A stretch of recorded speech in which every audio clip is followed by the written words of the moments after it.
Cette croix me sera toujours chère. Elle est gloire et victoire pour moi.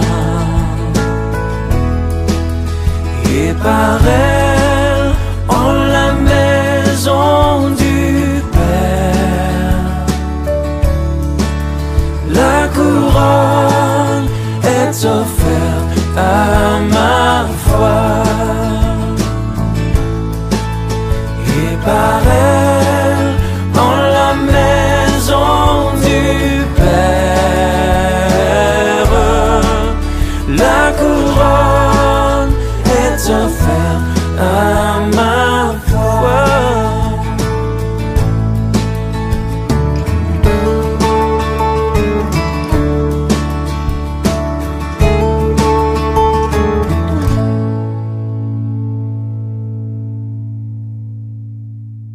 Père Céleste, nous te bénissons encore ce jour. C'est toi qui nous permets et qui nous fait grâce de nous retrouver encore dans ta sainte, mais dans ta maison.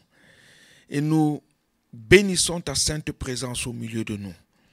Nous savons que tu es déjà en action et que tu es déjà en train de faire de grandes choses dans nos pensées, dans nos cœurs, dans nos esprits, dans nos âmes et dans nos corps. Bénis ta parole, qu'elle nous fasse du bien, qu'elle vienne nous guérir, qu'elle vienne nous libérer, qu'elle vienne nous délivrer.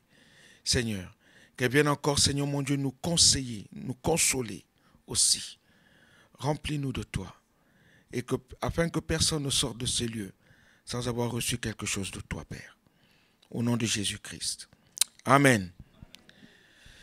Soyez bénis. Alors, ce matin, je voudrais parler du Saint-Esprit en nous. Dieu nous a fait une grâce merveilleuse. C'est qu'il ne nous a point laissé orphelins. Il nous a laissé son esprit. Et son esprit n'est pas seulement en l'air. Il n'est pas seulement à nos côtés, mais il est en nous. Le Saint-Esprit est en nous. Et si le Saint-Esprit est en nous, cela signifie que tout ce que nous sommes et tout ce que nous devons faire doit être conduit, dirigé par lui et pour lui seul. Parce que nous avons fait un choix, c'est de ce que Jésus-Christ soit notre Seigneur et Sauveur personnel. Et parce que nous l'avons choisi, alors il fait quelque chose de merveilleux, il nous laisse son esprit.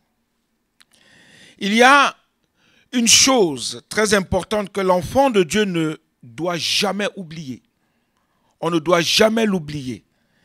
C'est l'onction du Saint-Esprit en nous. L'onction du Saint-Esprit que nous avons reçue de la part de notre Sauveur et Seigneur Jésus-Christ. Beaucoup négligent ce que Dieu nous a donné.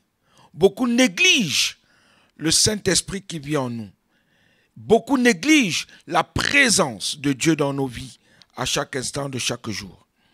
Et l'apôtre Jean rappelle aux enfants de Dieu dans sa première épître, la première épître de Jean au chapitre 2, et au verset 27, il dit ceci.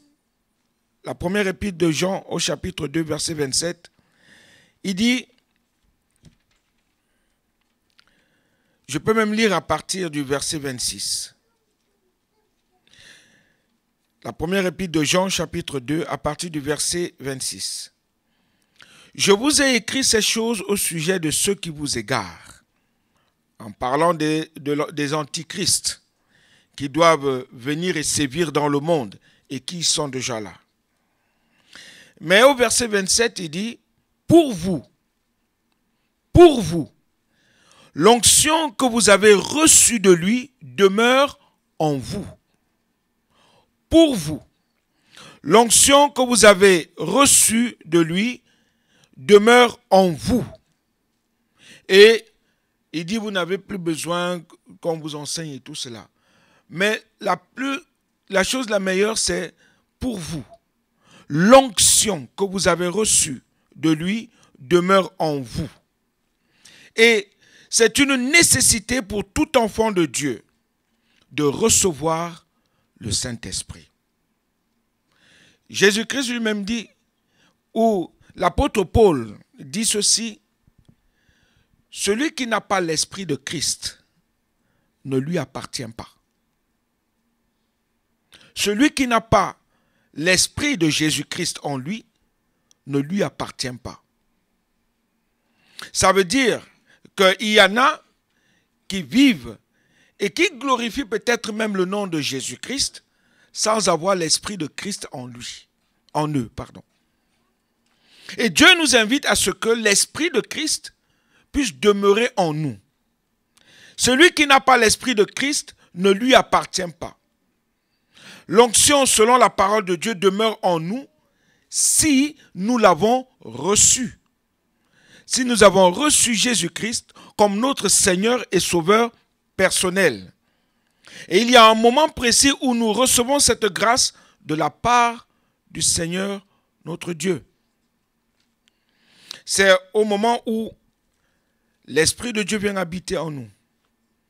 Jésus a dit avec des termes très clairs dans Jean chapitre 14, versets 16 à 17, « Le Père vous donnera un autre consolateur, l'Esprit de vérité.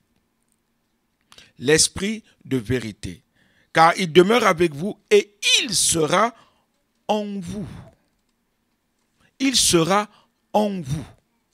Donc le Saint-Esprit n'est pas seulement là pour rester à nos côtés, mais à tous ceux qui l'ont reçu, tous ceux qui ont reçu Jésus-Christ comme Seigneur et Sauveur personnel, il fait quelque chose de merveilleux, c'est que son esprit prend vie en nous.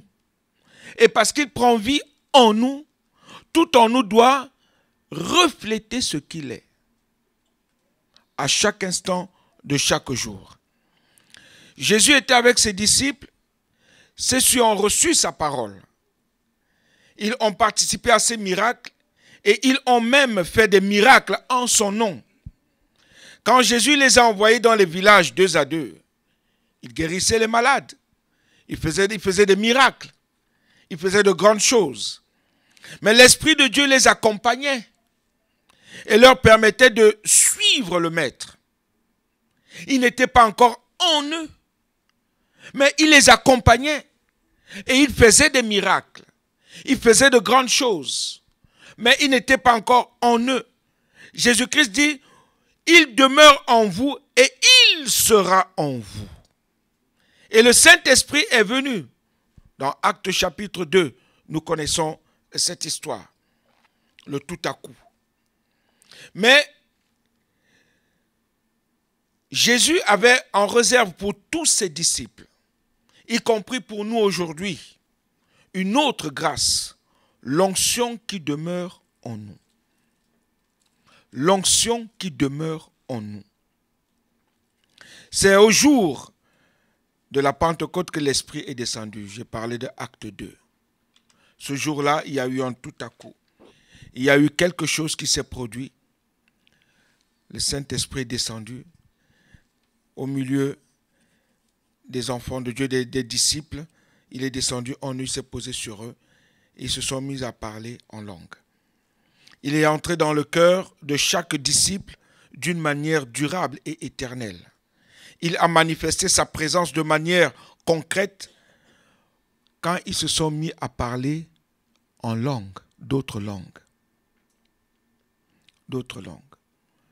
Et j'invite à tout enfant de Dieu de pouvoir louer Dieu en esprit, en vérité, par le Saint-Esprit. Et c'est très important. C'est très important pour tous ceux qui choisissent Jésus et qui vivent et qui veulent vivre avec Jésus, de pouvoir recevoir le baptême du Saint-Esprit. C'est très important pour tous ceux qui sont enfants de Dieu. Et aujourd'hui, de par le monde, les enfants de Dieu nés de nouveau font la même expérience que les premiers disciples. Que les premiers disciples. Et comment? Comment? Simplement par la prière de la foi, en demandant au Seigneur de leur accorder que l'Esprit soit en eux. Et cela se traduit par le parler en langue. Par le parler en langue.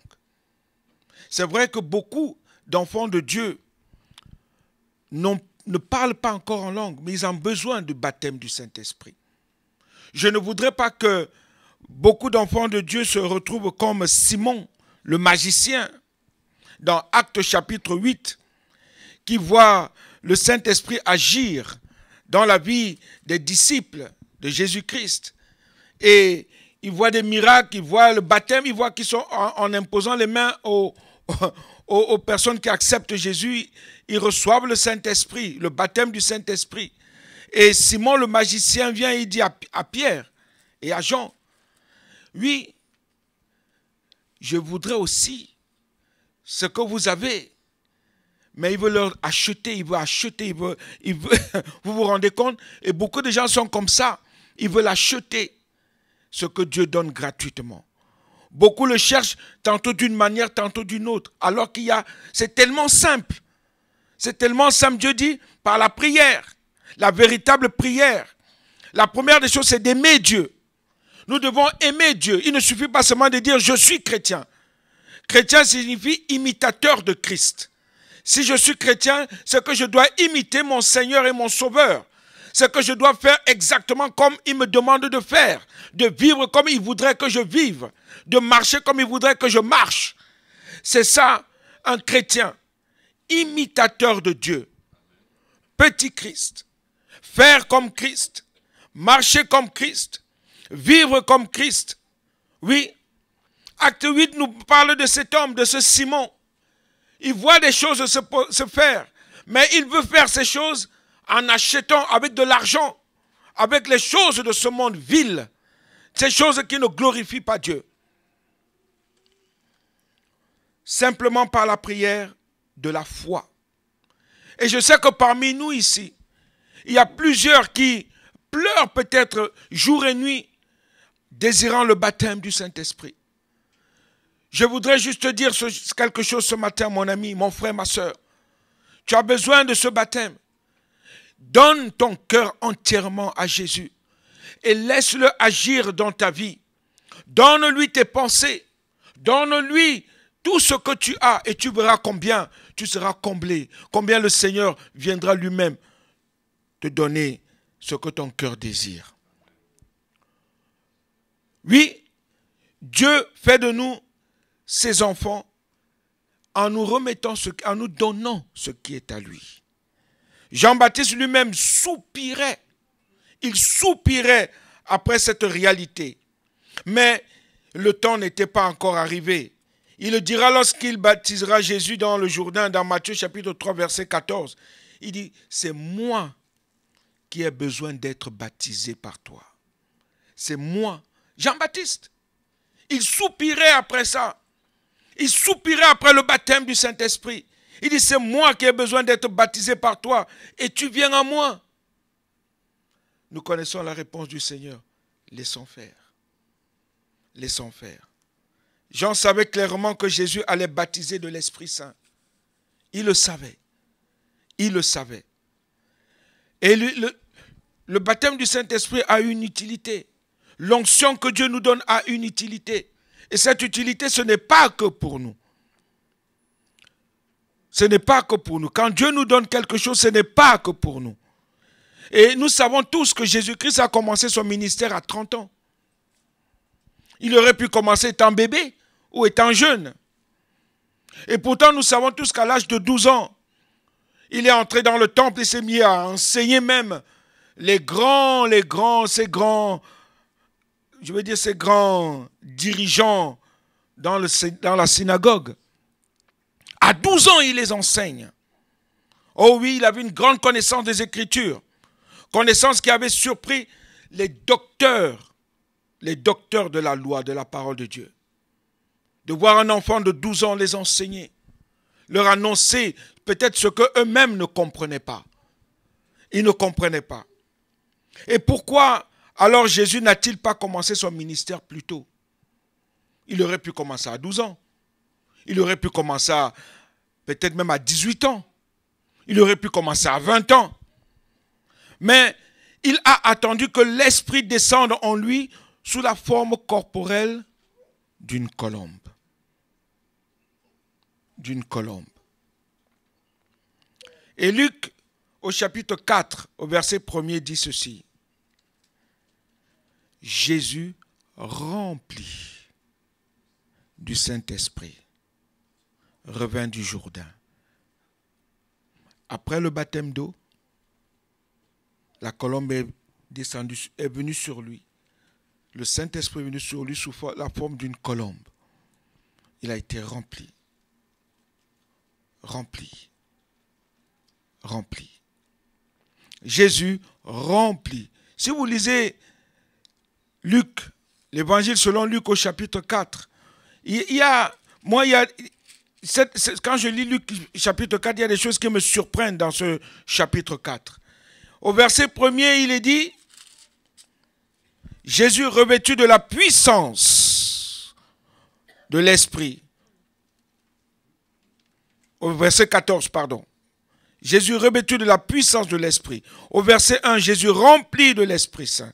Au verset 18, l'Esprit du Seigneur est sur moi. Pour accomplir l'œuvre que le Père m'a confiée. Et nous voyons qu'il y a une utilité pour l'onction de Dieu dans nos vies. Une utilité merveilleuse. Il revient de Nazareth et la première prédication que nous connaissons de lui commencera par la lecture du prophète Ésaïe, où il était écrit « L'Esprit du Seigneur est sur moi parce qu'il m'a oint pour annoncer une bonne nouvelle aux pauvres. » Luc 4, 18. Si Jésus a attendu donc d'avoir l'onction pour annoncer efficacement la bonne nouvelle du royaume de Dieu avec les signes qui l'accompagnent, nous avons besoin nous aussi de cette onction pour transmettre le glorieux message du salut et de délivrance. Le problème, c'est que des fois nous voulons faire les choses de nous-mêmes. Nous prenons souvent nos propres pensées pour agir ou pour faire des choses. Alors que Dieu demande à chacun de ses enfants d'être conduit par lui-même, par son esprit. Par son esprit. Tout ce que nous faisons doit être l'œuvre du Saint-Esprit dans nos vies. Parce que nous ne nous appartenons plus à nous-mêmes. Nous appartenons à un autre. Ce n'est plus moi qui vis, c'est Christ qui vit en moi. Et si c'est Christ qui vit en moi, ça veut dire que son esprit vit en moi. Et si l'esprit de Christ vit en moi, ça veut dire que tout ce que je fais doit être fait par lui. Oui ou non? Amen. Tout. Même mes pensées doivent provenir de l'Esprit Saint. Même les mots qui sont... Vous voyez, il y a tellement de bagarres, de batailles dans nos vies. À chaque instant de chaque jour, nous bataillons. Parce que des fois, nous voulons prendre le dessus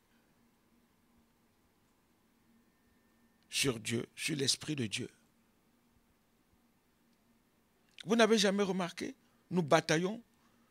Des fois, nous nous querellons pour des futilités. Des choses qui ne doivent même pas exister. Vous avez déjà vu, même dans les foyers, mari et femme, qui s'aiment tellement, et subitement, parce que la chair a essayé de prendre encore le dessus, et qu'on ne laisse pas celui qui vit en nous, nous dominer. Nous dominer. Et pourtant, il y a l'amour, hein. L'amour est là, on s'aime. Mais on s'aime en se mordant.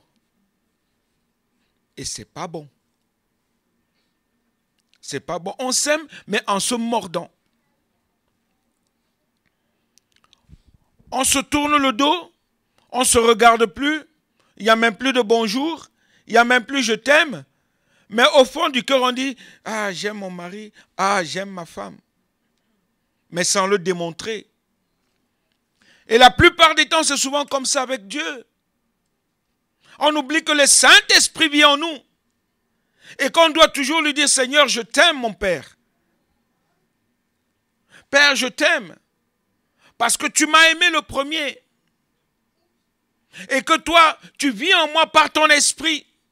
Et on doit toujours le lui dire. On doit toujours aller vers lui. Et nous oublions cela. Oui. Dieu nous aime. Et si il nous a aimés tellement ainsi, c'est pour que nos vies puissent toujours le glorifier, lui. Et pour que nos vies le glorifient, il faut qu'on laisse celui qui vit en nous nous diriger. Parce que de nous-mêmes, nous ne pouvons rien faire. Nous sommes inutiles. Et il nous a donné son onction en nous. Pour que cette onction-là puisse être vue. Dieu veut nous utiliser tous, hein, même les enfants. Il veut tous nous utiliser. Moi, j'aime bien le pasteur Lindemann qui dit souvent qu'il a commencé son ministère très jeune. Son frère a commencé très très jeune, plus que lui. Parce que l'onction de Dieu les accompagnait. Et l'onction de Dieu était en eux. Et il faisait de grandes choses avec eux. Une fois, je regarde la télé, je vois un jeune de 10 ans en train de prêcher et de prier pour les malades. Les malades sont guéris. J'ai dit, waouh. Et il priait en langue. Il parlait en langue. Rempli du Saint-Esprit. Et le Seigneur l'utilisait. Par des miracles accompagnés. J'ai dit, waouh. Donc cette histoire est vraie. Un enfant de 10 ans. De 10 ans. Parce qu'il aime son Dieu. Le Seigneur l'utilise. Par des miracles, des prodiges. L'onction est utile. L'onction de Dieu a une utilité merveilleuse. Alléluia. Oui, pendant 3 années, Jésus formera ses disciples pour continuer son œuvre sur la terre. Après cette formation auprès du meilleur maître que le monde ait connu, Jésus leur demande d'attendre que l'Esprit vienne les oindre. Ils attendent. Nous connaissons le résultat. Pour la première prédication de l'apôtre Pierre, lui qui était qu'un débutant, lui qui avait renié Jésus, il avait renié Jésus. Et là, pour sa première prédication, animé et poussé par l'onction de l'Esprit, l'onction de Dieu dans sa vie, il aura une immense joie de voir 3000 âmes se convertir sur place. 3000 personnes. 3000 se donner entièrement au Seigneur. Parce que l'onction de Dieu dans notre vie, l'onction de Dieu dans ta vie, dans ton foyer, dans ton travail, partout où tu es dans la rue, oui, rend notre travail efficace. Même pour le témoignage dans les rues. On peut témoigner 10 000 fois. Si le Saint-Esprit n'est pas en nous, nous ne pourrons jamais convaincre quiconque. Jamais.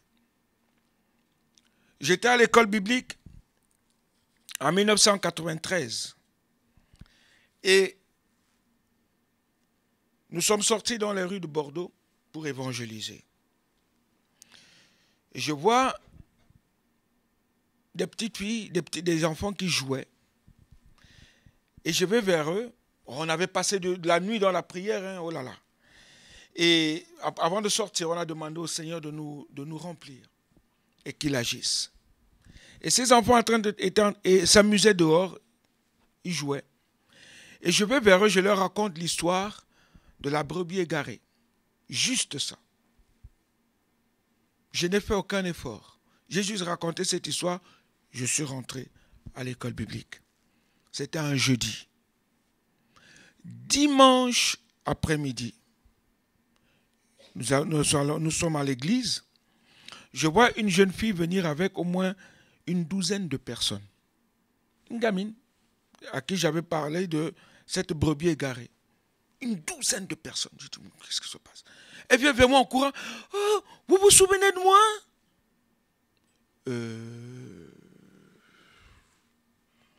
La petite brebis égarée. Ah, d'accord. Je ne savais, j'avais oublié complètement que j'avais même raconté cette histoire. Il dit, ah oui, je suis venu avec papa, maman, ma tata, mon tonton, mes frères, mes soeurs, mes cousins, mes cousines. Une douzaine de personnes. Qu'est-ce que j'ai fait comme effort? Rien. J'ai laissé l'onction de Dieu agir. La présence de Dieu dans ta vie, nous sommes le temple du Saint-Esprit. Dieu vit en nous. Et on doit le laisser agir dans nos vies. Je l'ai dit au début, des fois nous voulons prendre sa place. Même au travail, quand il y a des problèmes. Humilions-nous, c'est pas grave. Mais c'est Dieu qui gère. Tu remets tout, tu remets tes problèmes, tu remets la maladie qui te secoue. Tu dis, Seigneur, prends la place. Les soucis qui sont là, tu dis, Seigneur, ce souci-là, moi, je ne peux pas. Seulement, nous essayons souvent de prendre la place de Dieu, la place de celui qui vit en nous. Et quand nous voyons que ça ne va pas, c'est là que nous venons pleurer. Notre Père est amour, il est rempli d'amour. Alors qu'il désire que nous nous réjouissons toujours en lui, par lui et pour lui seul. Oui, l'onction rend notre travail efficace. L'onction de Dieu rend nos paroles percutantes. En pleine évangélisation. Vous ne savez pas ce que le Seigneur peut faire. J'étais en train de témoigner à une fille l'amour de Dieu de ce que Dieu fait dans nos vies. Et là, l'onction de Dieu en moi commence à me révéler la vie de cette fille. Et je commence à lui raconter sa vie.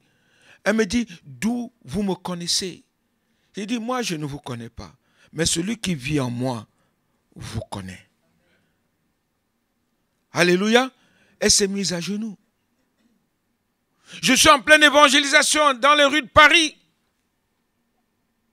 Après avoir passé une nuit de prière, laissant le Saint-Esprit me gérer, me guider, me diriger dans les rues de Paris. On est en train d'évangéliser, de prêcher dans les rues. Il y a un couple qui vient qui dit, nous venons de pécher. Que Dieu nous pardonne à genoux, devant nous. Pleurant, pleurant, pleurant. On vient de pécher. Ce n'est pas ma femme. Et la femme dit, ce n'est pas mon mari, mais on vient de pécher. Elle dévoile son péché. On prie pour elle, on dit, Seigneur, pardonne-leur. Et ils disent, nous voulons passer par les eaux du baptême, maintenant. À l'époque, je n'étais pas pasteur. Je ne savais même pas. J'ai dit, je fais comment? J'appelle le pasteur Linderman, j'appelle qui? Je veux faire quoi? Ils me disent, la scène est là. Je dis, non, j'avais peur.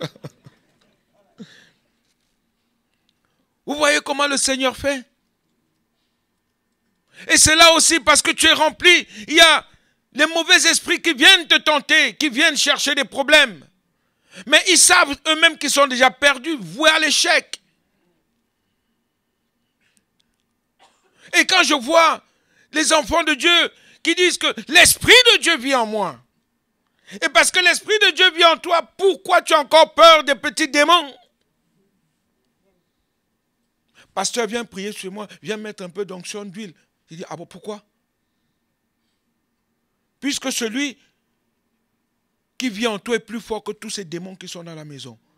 Pourquoi? Et je raconte toujours et souvent cette histoire.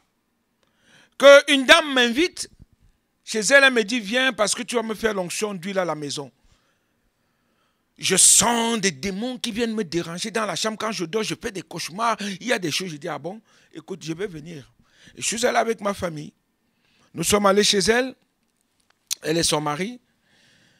Et ils ont fait un bon barbecue. J'ai dit, ah, merci Seigneur. On a bien mangé et à la fin, je devais rentrer. On devait rentrer. Elle me dit, mais il faut que tu pries, tu fasses l'onction d'huile. Je dis, ah bon?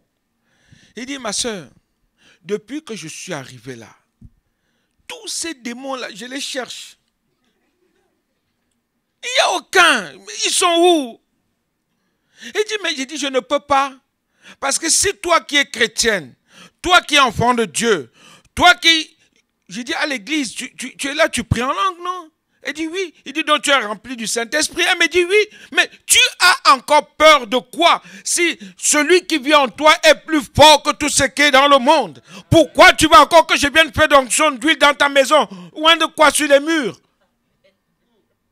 Pardon, prends ton huile, va faire des œufs. Nous dérangeons beaucoup le Seigneur pour rien. Et nous dérangeons souvent les serviteurs de Dieu pour rien. Pour des futilités, des choses qui ne sont pas. Nous avons le Dieu le plus grand, le créateur des cieux et de la terre. Le problème, c'est que dans nos pays d'Afrique, il y a tellement de marabouts. Et ce sont à cause de ces marabouts-là que nous tremblons. Nous avons peur alors qu'on ne devrait pas avoir peur. À cause aussi des faux prophètes qui se lèvent et qui viennent dire, oui, il faut que tu me donnes ça pour que je puisse prier pour toi. Ou bien il faut que tu fasses dire Ave Maria ou 5 Notre Père pour que tu sois béni et guéri. Tout ça, c'est des mensonges. Tu as donné ta vie à Jésus, tu as accepté Jésus-Christ comme ton Seigneur et Sauveur personnel. Il fait quelque chose de merveilleux pour toi. Il te donne son onction, sa présence, son esprit. Et si l'Esprit de Dieu vit en toi, pourquoi encore trembler face aux marabouts et aux sorciers? Qui est sorcier? Un menteur. Mon propre frère. Un jour, je sors de l'église à midi et demi, 13h, il me dit, pardon, accompagne-moi, je veux voir une femme là parce que ma femme me fait du mal. Oh, je dis, mais grand, ce n'est pas normal. Regarde, je sers le Seigneur. Il dit, s'il te plaît, accompagne-moi. Il dit, bon, allons-y. J'ai dit, Seigneur, aide-moi. Je me mets à prier en langue. Je priais dans mon cœur. Je demande au Seigneur de m'aider. Il dit, Seigneur, conduis-moi, je sais que tu es avec moi. On arrive dans la maison de cette femme marabout. Je suis assis avec mon frère. Elle appelle mon frère dans là où elle faisait ces trucs-là. Et mon frère dit, je ne peux pas me lever sans mon petit frère. Il dit, bon, allons-y. On entre là où elle était. À peine elle prend ces trucs des scories, là, vous savez, des os de je ne sais quoi. Elle commence à secouer, tout tombe par terre. Boum! Elle dit, cela ne m'est jamais arrivé. C'est quoi ça? Elle ramasse un coup. Elle refait tout par 3 fois de suite. Elle dit à mon frère, non, ton petit frère là n'est pas bon. Ton petit frère n'est pas bon. J'ai dit à mon grand frère, si je ne suis pas bon et que c'est elle qui est bien, ça veut dire que celui qui est en moi est en train de dominer le mal qui est là. Alléluia. Alléluia. Alors mon frère, ma soeur, si celui qui vit en toi est plus fort que tous ces marabouts réunis dans le monde entier, pourquoi encore chercher, aller vers eux, chercher une vaine gloire, une vaine guérison, une vaine délivrance? Je ne comprends pas. À la mort de mon papa, une de mes sœurs m'appelle et dit, envoie ta photo parce qu'on va nous laver. Comme tu n'es pas présent, tu es en France, il faut que tu envoies ta photo. On va laver ta photo pour nous purifier, pour que la malédiction... Je lui ai dit, arrête. Arrête. Papa est mort, que toute la gloire revienne à notre Dieu Tout-Puissant. Mais envoyer ma photo, jamais. Elle dit, mais pourquoi? Elle commence à me crier dessus. Je dis, non, tu ne peux même pas me crier dessus, parce que le sang de Jésus m'a tout lavé. Je n'ai plus besoin qu'on me lave quoi que ce soit. Elle a raccroché. Les traditions ont oublié que la présence de Dieu demeure en nous et domine toutes choses dans nos vies. L'onction rend notre travail efficace, nos paroles nos paroles percutantes. L'onction nous permet de toucher les cœurs et de voir des délivrances s'opérer. Je donne toujours l'exemple de mon propre fils, mon premier garçon, à 1 an et demi. Je donne toujours cet exemple pour que les gens comprennent que quand on a la présence de Dieu, quand on a l'onction de Dieu dans notre vie, des merveilles se produisent. Beaucoup connaissent mon fils, Matthieu. Il était mort dans les bras, entre les bras de sa mère. Je dormais, il était 2h30 du matin. Elle pleurait au salon. Elle pleurait. Je suis arrivé, j'ai dit, donne-moi mon fils. Elle court à la cuisine pour appeler les médecins et tout.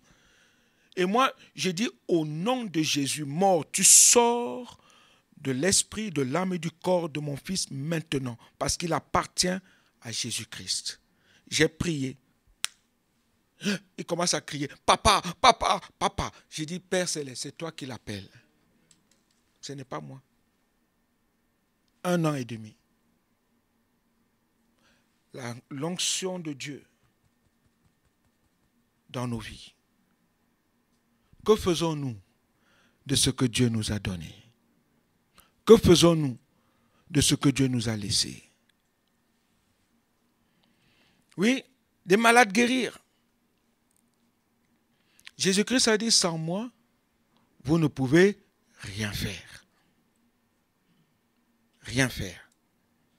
Si vous avez pu faire un travail efficace pour le Seigneur, ce n'est pas vous qui l'avez fait, mais l'onction l'a fait au travers de vous. Et c'est l'onction de Dieu qui fait tout au travers de nous. Alléluia. Parce que beaucoup essayent de se tirer toute la gloire. Vous les voyez se pavanant, croyant être quelque chose, oubliant que c'est Dieu, c'est la présence de Dieu, c'est le Saint-Esprit, l'Esprit de Dieu, l'Esprit de Christ qui fait tout. Qui fait tout. Et les gens se gonflent. Ah, je m'en vais voir tel pasteur, il guérit les gens. Hein? Ah, je m'en vais voir tel apôtre. Ah, le Seigneur, ils ne disent même pas le Seigneur l'utilise. Ils disent, il guérit. Ah non, il guérit, il est puissant. C'est ce qu'on entend souvent. Il est puissant. Vous avez vu cet apôtre, ce prophète-là, il est puissant. Quand il te touche comme ça, tu trembles seulement. Il dit, oui. L'orgueil. Et c'est très dangereux. C'est très dangereux. Et il y a un grand danger. Le grand danger, c'est de perdre l'onction. C'est de perdre l'onction.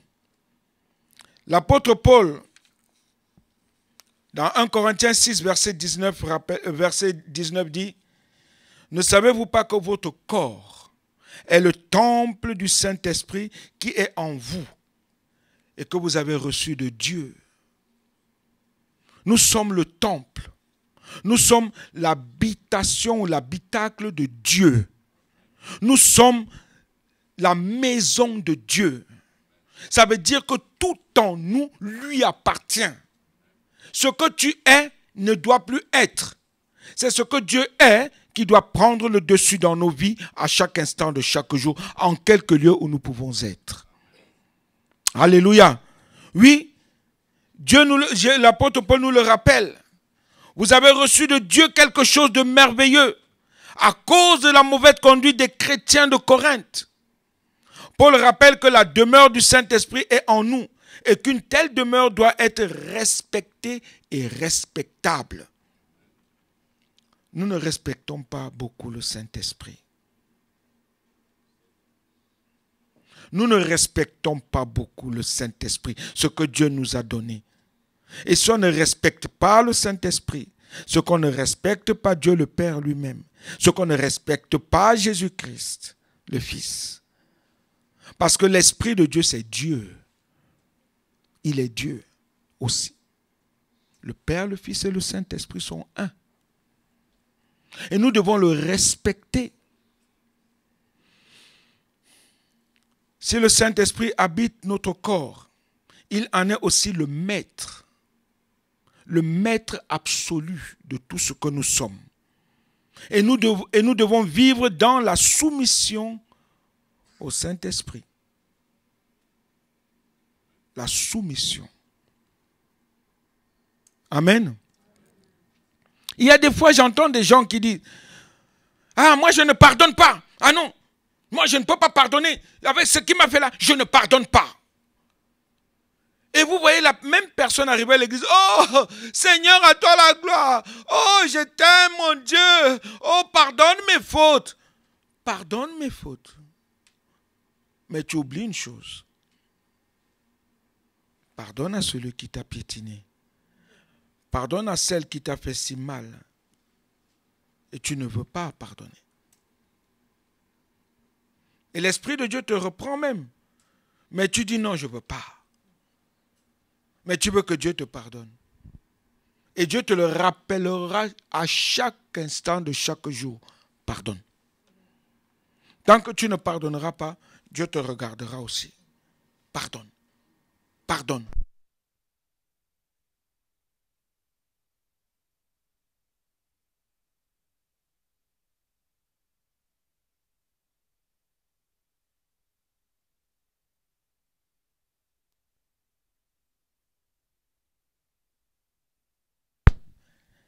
Merci Seigneur. On doit pardonner. Le pardon fait partie de notre vie. Parce que quand nous pardonnons, Dieu nous pardonne aussi. Parce que quand nous connaissons toute cette prière de Matthieu 6, Seigneur, pardonne mes offenses comme. Pardonne-nous comme nous pardonnons ceux qui nous ont offensés. Oui, il est le maître. Oui, nous devons vivre dans la soumission au Saint-Esprit, rejetant le péché et la vaine manière de vivre de ce monde. Je vais vous raconter quelque chose qui s'est passé dans ma vie. Je ne raconte pas ma vie. Il y avait des matchs de foot hier soir. Dernière journée de la Ligue 1, championnat français. Mon message, je l'avais déjà préparé, j'avais déjà tout, mais Dieu me dit, mon ami, pardon, mets-toi un peu de côté. Pourquoi tu es seulement là en train de regarder le match de foot? Il dit, Seigneur, j'attends juste la... Il dit, non, maintenant. Ça arrive souvent, non? Ça arrive, non? Tu es en train de regarder un beau film, c'est là que le Seigneur te parle dans ton cœur. S'il te plaît, j'ai besoin de toi. Et Dieu, toi aussi. Oui, hier, enfin, cette nuit, il dit, Seigneur, il y a le Paris Saint-Germain, il y a Mbappé, il y a les Marseillais. Seigneur, tu as besoin de moi? Oui, j'ai besoin de toi. On est souvent obtus. Seigneur, après. Mais c'est là que Dieu a besoin de toi. À l'instant là. Ça montre aussi l'amour que nous avons envers notre Père céleste. Tu restes assis ou tu vas aller? Et moi, qu'est-ce que j'ai fait? En même temps, le Saint-Esprit s'est mis à s'exprimer en moi et je me suis mis à parler en langue. Oublier tout le reste. Je me suis mis à adorer Dieu, à le louer, à m'oublier, à oublier tout ce qui se passe, à glorifier mon Dieu. On en a besoin. On en a besoin. Des fois, il faut qu'on abandonne un peu de vivre selon le train de ce monde. Alors, est-ce que le Saint-Esprit va accepter de cohabiter avec le péché? Est-ce que le Saint-Esprit accepte de cohabiter avec le péché? Vous savez, dans l'Évangile selon Jean, au chapitre 3 et au verset 30, Jean-Baptiste a dit une phrase merveilleuse. Il a dit, il faut qu'il croisse et que je diminue. Il n'a pas dit, il faut que je diminue d'abord avant qu'il ne croisse en moi. Non. Il dit, il faut d'abord que Dieu prenne toute la place. Parce qu'il prend toute la place, alors je veux commencer à comprendre ce qui ne va pas dans ma vie. Et ça va partir. Parce que la lumière de Dieu vient révéler l'état de mon cœur et l'état de mes pensées.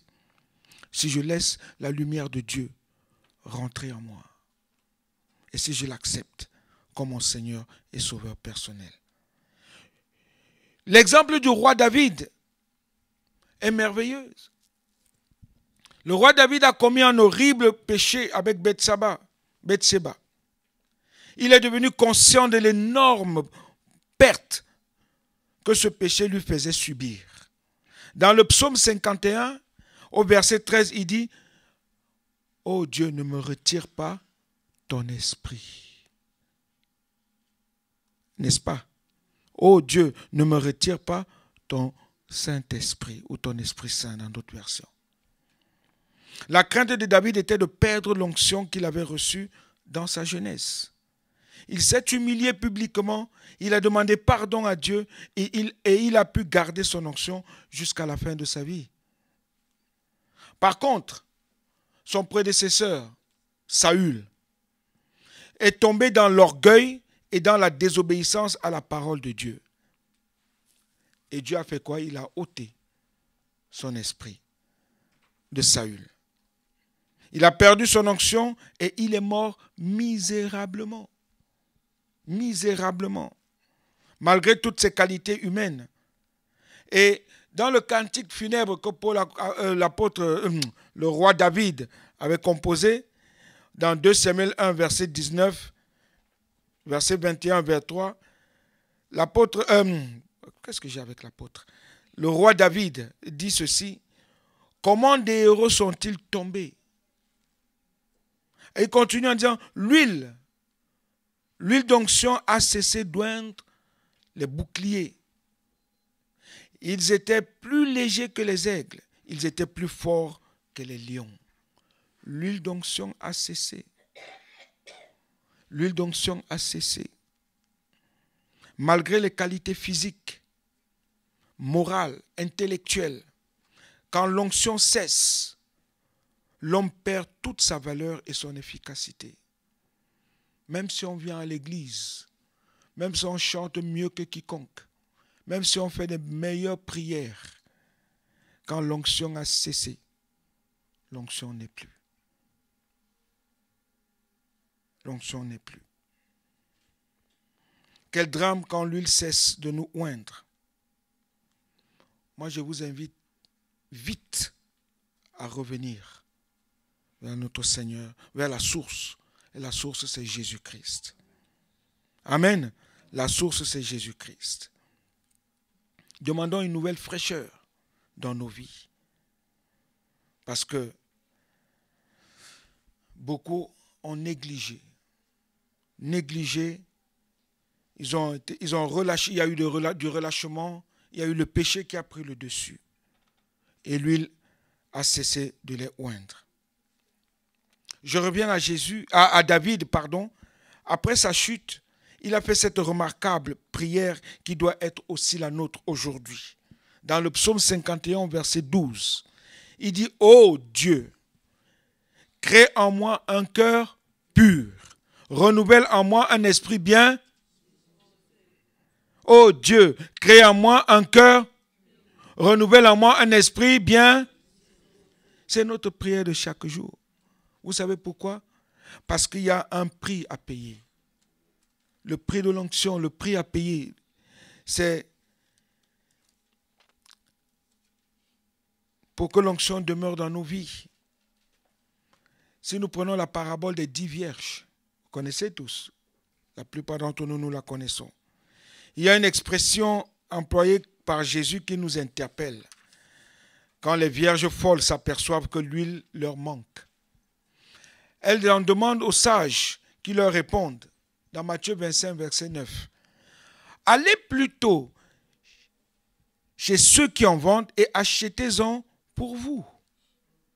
Parce qu'elles n'ont plus d'huile. L'huile leur manque. Allez chez ceux qui en vendent et achetez-en pour vous. Jésus dit bien qu'il est question d'acheter l'huile qui représente l'onction.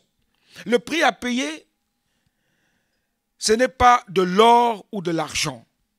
Ce n'est pas ça. Mais c'est le temps. Le temps à prendre pour notre Seigneur, pour le Seigneur notre Dieu. C'est ça le prix à payer. Le temps. Si vous ne prenez pas le temps de prier, de lire votre Bible, d'aller régulièrement à votre église, votre lampe va s'éteindre par manque d'huile. Mon frère, ma soeur, nous avons pris de mauvaises habitudes de nous mettre devant la télévision et de suivre des prédications. Il n'y a aucune communion. Je suis désolé. Il n'y a aucune communion fraternelle. Il n'y a pas. C'est bien beau de suivre, d'écouter des prédications. Mais je vous invite et je vous en prie et je vous en supplie même. Allez à l'église, venez à l'église. Il y a la communion fraternelle. C'est là où la présence de Dieu nous remplit encore plus. Parce que rester à la maison et suivre des prédications, tu vas dire Amen, Alléluia, c'est tout, et après. Peut-être que le Seigneur va te parler, je ne sais pas.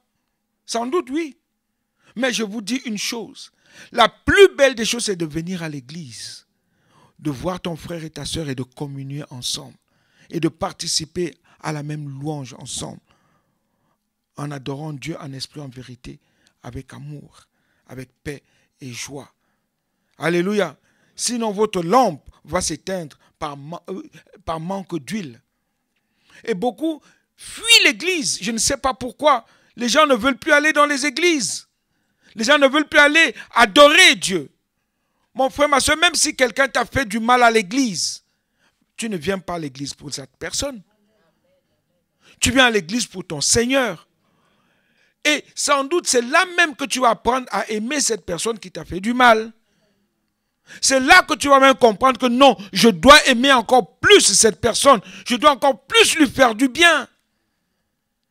Mais tu ne vas pas aller bouder dans ton petit coin tout seul ou toute seule. Parce que ton frère et ta soeur ont besoin de toi. Alléluia. Alléluia. Et c'est très important en tant qu'enfant de Dieu de vivre ainsi. Dans sa vie de chaque jour, un enfant de Dieu doit trouver du temps à chaque instant de chaque jour pour rencontrer son Seigneur. N'importe quel moment. C'est très important. Il y a des priorités dans la vie du chrétien et il faudra peut-être aussi offrir certains de nos loisirs pour garder cette onction. Télévision, des jeux, des choses qui ne nous servent à rien. Je vous ai dit, moi, c'était le football. Dieu m'a dit, mon ami, là où tu es là, mon fils, j'ai besoin de toi. D'accord.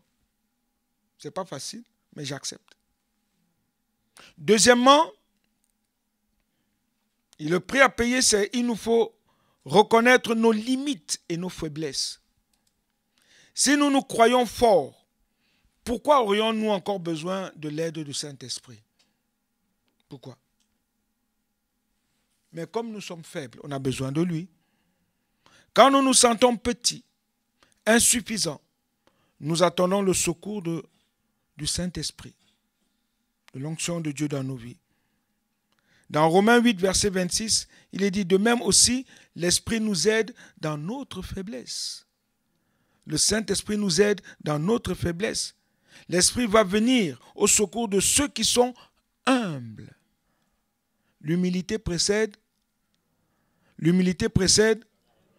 et l'orgueil précède. Amen. Troisièmement, ce doit être l'objet de notre prière quotidienne. Le prix de l'onction. Un disciple demande à Jésus de lui enseigner à prier. Et voici la conclusion de cet enseignement. Luc 11, verset 23. Jésus dit, à plus forte raison, le Père Céleste donnera-t-il le Saint-Esprit à ceux qui le lui demandent. À ceux qui le lui demandent. Et ce matin, je sais qu'il y a plusieurs qui ont besoin du Saint-Esprit. Il y a plusieurs qui ont besoin de cette onction dans leur vie. Je le sais.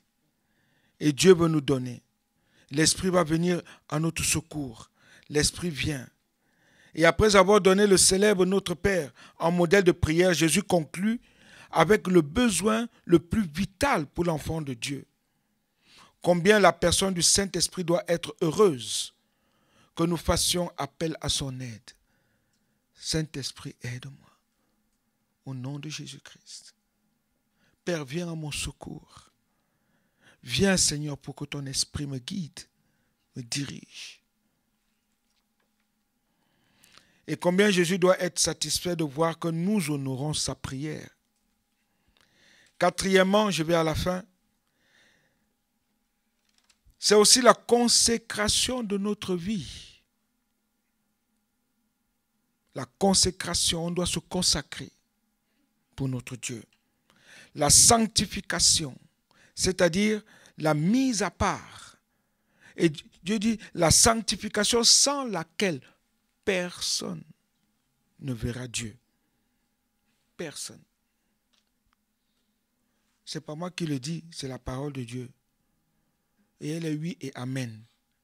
La mise à part pour Dieu, si je ne suis pas mis à part, si je ne me donne pas entièrement, si je ne me consacre pas à mon Dieu, je ne verrai pas mon Dieu.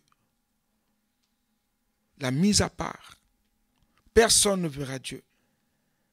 Ce monde est gouverné par Satan. Le monde où nous vivons est gouverné par Satan, par les démons. Il faut nous séparer de l'esprit du monde qui sévit chaque jour, de certaines fréquentations. On ne doit plus fréquenter n'importe qui. Mon papa nous disait quand on était petit, dis-moi qui tu fréquentes, je te dirai qui tu es. Si je fréquente les soulards, je serai un soulard. Si je fréquente les impudiques, je serai impudique. Si je fréquente les drogués, je serai un drogué. Ça ne sera pas facile pour moi de les suivre et de ne pas pouvoir faire comme eux. Parce qu'à un moment donné, il va falloir que je goûte. Dis-moi qui tu entres et je te dirai qui tu es. Et c'est cela. Le monde est gouverné par Satan. Nous devons faire attention à nos fréquentations. Jeunesse, fais attention à tes fréquentations. Ado, fais attention à tes fréquentations. Que ce soit à l'école, que ce soit au quartier, que ce soit dans la rue, partout, fais attention à tes fréquentations. Vous ne savez pas où ces fréquentations peuvent vous amener, vous conduire. Je le dis toujours, j'ai fréquenté des gens qui faisaient beaucoup de danse et qui prenaient la bœuf. Je me suis mis aussi à prendre la bœuf et à faire beaucoup de danse, à être danseur professionnel dans ma jeunesse. J'ai pris de la drogue. Il a fallu que l'Esprit de Dieu me touche et que je comprenne que ce n'est pas bon. Je portais des boucles d'oreilles. Et je me souviens, je venais à l'église comme ça avec la boucle d'oreille. Et je prenais des cours de baptême. Et mon pasteur, le pasteur Lindemann, me pose la question, est-ce que tu es esclave? Je ne comprenais pas très bien sa question ce jour-là. Il dit, esclave de quoi? Il dit, parce que quand je lis la parole de Dieu, tous les hommes qui portaient des boucles d'oreilles, c'était des esclaves. Il dit, ah oui, c'est vrai. L'histoire nous l'enseigne que quand tu étais esclave d'une personne, la marque, c'était quand on te mettait un poinçon dans l'oreille. Et il m'a dit, tu es donc esclave de qui? Du monde ou de Jésus? Ça m'a choqué. Ah, ça m'a choqué. Ce jour-là, j'ai enlevé la boucle d'oreille, j'ai jeté dans les toilettes. J'ai dit, Seigneur, je suis ton esclave et non l'esclave du monde. Alléluia. Et je fumais. Ah, je me rappelle aussi, je fumais beaucoup. Donc j'étais esclave de la cigarette. Et je demandais au Seigneur de m'aider. Je disais, Seigneur, aide-moi. Et un jour, je devais aller au travail. J'ai acheté un bon paquet de Lucky Strike. Il dit, je vais aller avec au travail. Je vais aller frimer avec là-bas. Au moment où je voudrais... J'étais déjà... Je venais à l'église. Hein.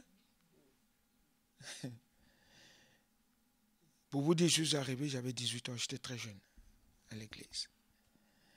Et je veux tirer une taffe, comme on dit. J'avais envie de renvoyer, j'avais envie de vomir. Une fois, deux fois, j'ai dit, mais qu'est-ce qui m'arrive?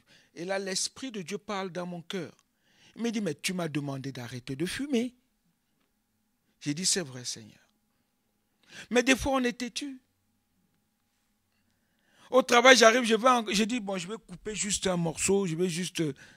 C'était pas bien. Vers 16 heures, je sors du travail. J'ai dit, bon, avant d'arriver à la maison, je vais encore fumer une dernière... Je vais quand même fumer une petite bouffée avant d'arriver à la maison. Vous savez, on sort du bus et puis... Au même moment, je vais encore fumer. Et là, c'était pire. Je me suis baissé pour renvoyer, pour vomir. L'Esprit de Dieu me dit, mais tu m'as demandé. Et au même moment, il y a quelqu'un qui me dit, hé, cousin, tu n'as pas une clope pour moi? Au même moment, il dit, tiens, voici le paquet, et voici le briquet. Je ne fume plus. Jusqu'à aujourd'hui. J'ai 53 ans. Imaginez donc le nombre d'années que ça fait. Alléluia. Alléluia. Quand vous vous laissez conduire par l'Esprit de Dieu, quand vous laissez le Saint-Esprit agir dans vos vies, voilà comment il agit. Il te parle afin que tu abandonnes le péché. Alléluia. On doit se consacrer. On doit se donner. Notre vie est une vie de consécration, une vie de sanctification. On doit abandonner tout ce qui nous entoure, tout ce qui nous fait si mal. Oh oui, il faut se séparer de l'esprit du monde, de certaines fréquentations. Surtout les jeunes filles aujourd'hui. Je prie beaucoup pour mes filles. Je prie beaucoup aussi pour mes fils. Parce que le monde est en train de les amener dans un gouffre terrible. Vous, jeunesse, vous, ados, c'est pourquoi j'ai dit, nous allons avoir un temps avec vous pour que vous soyez les porte-paroles de Jésus-Christ. Pour qu'on voit Jésus-Christ dans votre vie et que vous soyez les meilleurs. Au nom de Jésus-Christ. Alléluia. Ils ne doivent plus vivre ce qu'ils vivent. Notre jeunesse, nos ados doivent refléter Jésus. À chaque instant de chaque jour. Un homme de Dieu, héros de la foi cité dans Hébreux 11, a perdu pour un temps son onction. Vous devez le connaître, vous le connaissez sans doute. Samson. Samson. Il a cherché refuge chez une femme de mauvaise vie. Vous voyez les fréquentations, ce que ça peut donner. Dans Juge chapitre 16, verset 19, il est dit, elle l'endormit, femme de mauvaise vie. Et lui, il était rempli d'onction de Dieu. Elle l'a endormi. Elle rasa ses tresses et commença à le dompter. Et commença à le dompter. Elle a dompté Samson comme un animal. Et commença à le dompter. Il perdit sa force. Il perdit sa force. Voilà comment l'ennemi joue avec nous à chaque instant de chaque jour. Les mauvaises fréquentations. En perdant sa consécration pour un temps, Samson a perdu la force que lui donnait l'onction, que lui donnait l'onction de Dieu dans sa vie. Hébreux 12, verset 14 dit, « Recherchez la sanctification sans laquelle nul ne verra le Seigneur. » Nul. Nul. Alors, Je termine en disant ce que nous enseigne le Saint-Esprit. L'onction du Saint-Esprit va nous enseigner, nous dit l'apôtre Jean. Elle va rendre vivante la parole de Dieu en nous. Jésus a dit que l'Esprit nous rappellera les choses qu'il a dites. Et c'est vrai. Elle nous rappelle la parole de Dieu à chaque instant de chaque jour. L'onction va nous rappeler que celui qui est en nous est plus grand que celui qui est dans le monde. N'est-ce pas? Nous avons besoin de nous souvenir de toutes les circonstances de notre vie qu'en toute chose, nous sommes plus que vainqueurs. Les apparences, les sentiments sont trompeurs. Et l'Esprit va nous rappeler que lorsque nous sommes faibles, c'est alors que nous sommes forts. Jésus a dit que l'Esprit prendrait ce qui est à lui pour nous le communiquer.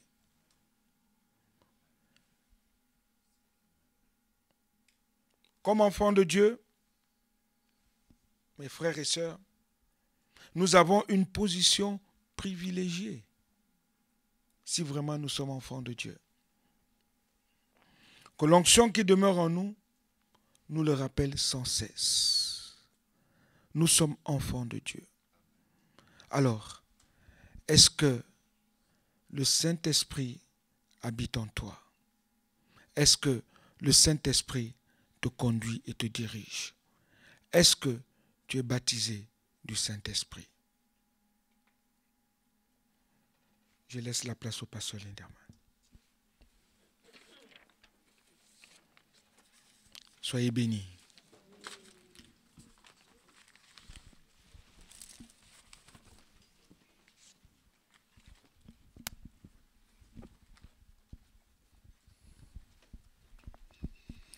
Je vous invite à fermer vos yeux, à courber vos fronts, avec les yeux fermés. Pensez au Seigneur,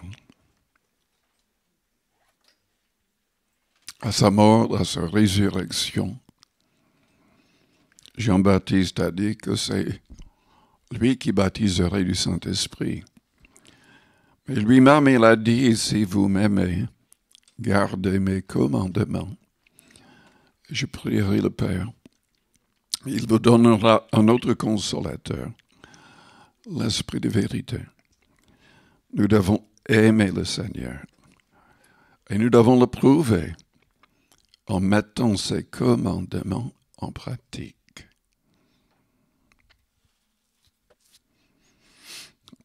Notre frère en a parlé, je l'ai mentionné moi-même, nous devons pardonner, demander pardon. Nous devons aimer même nos ennemis, nous devons leur faire du bien, nous devons prier pour eux. Nous devons chasser le péché de nos corps, de nos pensées. Nous devons nous sanctifier en nous mettant à part, refusant de participer avec le monde, avec sa convoitise, son orgueil, convoitise des yeux, convoitise de la chair. Nous devons permettre que le sang de Jésus-Christ nous purifie. Acceptons de marcher dans la lumière comme il est lui-même dans la lumière. Cherchons à être réellement en communion avec lui chaque jour. Peut-être que vous êtes là, et vous êtes toujours un païen, mais complètement païen. Il y a quelque chose qui vous attire vers le Seigneur, mais vous n'avez pas encore fait le minimum pour être en règle, pour sauver votre âme. Mais si vous voulez le faire, si vous voulez être un vrai disciple du Christ, c'est le moment de le faire. Aujourd'hui, non pas demain, non pas dans une semaine, dans un an, vous ne serez peut-être même plus sur cette terre demain. Tout Paris pourrait être anéanti avec une seule bombe. Ou un accident pourrait vous enlever la vie. La Bible dit que quand le Seigneur nous parle, quand nous comprenons, nous devons aller vers lui. Nous devons nous repentir, nous devons devenir de vrais disciples. C'est aujourd'hui le jour du salut, la Bible dit. Aujourd'hui, si vous vous rendez compte que vous avez besoin de Jésus-Christ dans votre vie et vous devez tout abandonner entre ses mains, je voudrais prier pour vous. Faites-moi signe. On est devant votre main. Merci, merci, merci, oui, merci. Est-ce qu'il y a quelqu'un d'autre?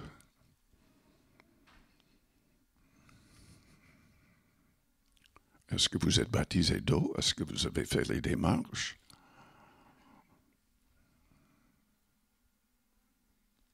C'est le minimum. C'est le minimum. Celui qui croira, qui sera baptisé, sera sauvé. Le Seigneur a dit. Est-ce qu'il y a quelqu'un d'autre qui dirait par la main élevée, oui, je veux suivre le Seigneur. Merci. Merci. Oui. Je vous invite à répéter une prière après moi, que toute l'Église répète cette prière, mais surtout les personnes qui ont élevé la main. Priez avec votre cœur. Imaginez le Seigneur, la gloire du Père Céleste, et parlez avec votre cœur en répétant cette prière. Père Céleste, j'ai besoin de toi. Je reconnais que je suis pécheur, que tout doit changer dans ma vie. Mais je confesse que Jésus-Christ a payé le prix pour mon salut. Il était sans péché, mais il a souffert à ma place. Il est mort pour mes péchés. Tu l'as ressuscité le 3e jour, parce qu'il était sans péché. Et tu as accepté son sacrifice pour moi. Je ne peux pas mettre de côté cette réalité. Pardonne-moi, purifie-moi de tout péché. Change ma manière de penser et de parler, ma manière d'agir et de réagir. Fais de moi un vrai disciple. Donne-moi la force de persévérer. Au nom de Jésus-Christ. Maintenant, là à votre place, priez le Seigneur vous-même. Dites-lui, demandez-lui d'être votre Seigneur et Sauveur. Demandez à ce qu'il vous transforme à son image. Demandez la force nécessaire, le courage nécessaire de faire face aux personnes autour qui seront carrément ennemis. Ennemis du Seigneur. Manipulés par le diable contre vous.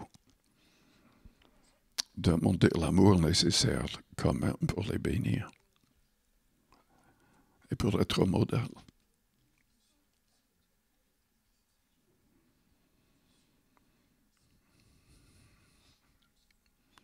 Pour recevoir le Saint-Esprit dans sa plénitude, nous devons nous repentir. Nous devons prendre la décision de nous faire baptiser d'eau.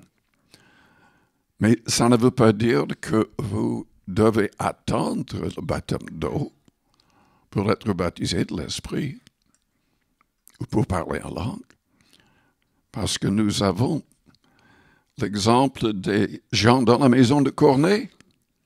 Tous ont parlé en langue avant d'être baptisés d'eau. Et je parlais avec le pasteur pour les théories. Il dit que presque tout le monde dans son église est baptisé de l'Esprit avant d'être baptisé d'eau. C'est ce qu'il veut, et le Seigneur agit ainsi. Donc, tout le monde est candidat pour recevoir le Saint-Esprit si on se repent, si on est fidèle avec le Seigneur, si on veut vraiment mettre ses commandements en pratique. Si vous m'aimez, gardez mes commandements. Je prierai le Père. Il vous donnera notre consolateur, l'Esprit de vérité. Élevons nos mains vers le Seigneur.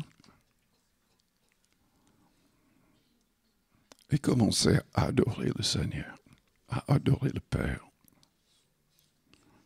Au nom de Jésus-Christ.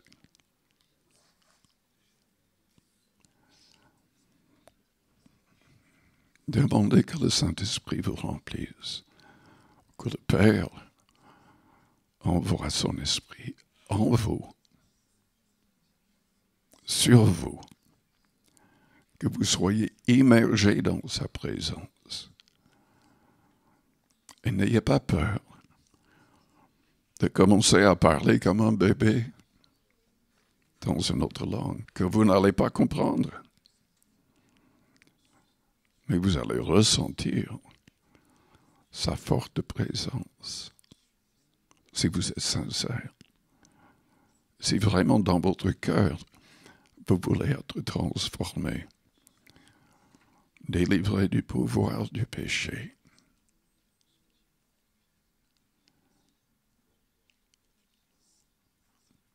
Père Céleste, au nom de Jésus-Christ, souffle sur chaque personne dans cette Église aujourd'hui.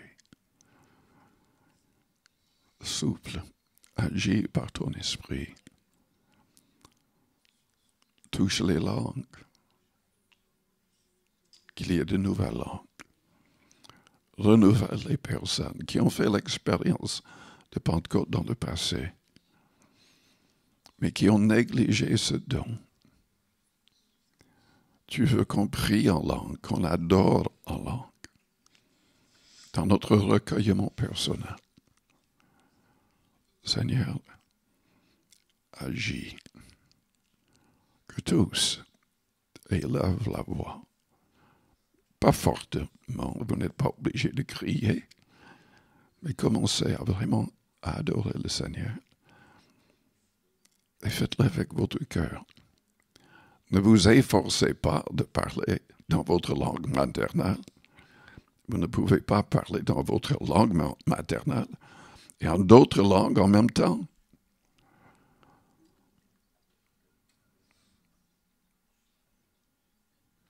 Alléluia.